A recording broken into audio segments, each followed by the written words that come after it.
imtihon topshirishdan oldin juda ham ko'p o'quvchilarimiz kasb tanlashda qiynaladi. Kim bo'lsam ekan deydi. Ko'proq aksariyat yoshlarimiz mana fikrim shuki, yon atrofidagi akalari yoki opalari shularda shu soha bo'yicha muvaffaqiyatga erishgan bo'lsa, mana shu kasbga qiziqa boshlaydi.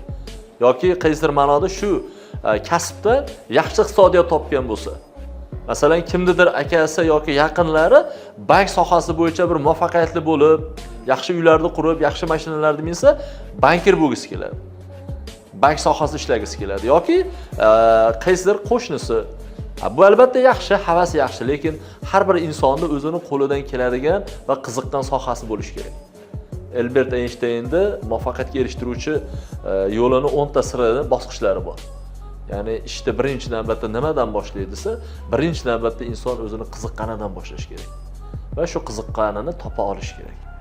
Yo'q, chunki masalan kitobni tavsiya qilaverasiz, odamlarga qanday ta'sir qilishiga bog'liq, o'quvchilarga qanday ta'sir qilishiga bog'liq. Mana misol uchun Yashamoq, Yu Huani Yashamoq degan kitobini o'qib ko'pchilik ta'sirlandi.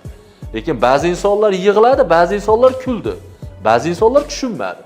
Mana ko'ryapsizmi, hammaning qarashlari, tahlili har xil. Nima demoqchiman? Kitobning ma'lum bir darajada tushunish tabaqasi bo'ladi, tahlil qilish tabaqasi bo'ladi. Kitobning mavqeining tabaqasi bo'lmaydi.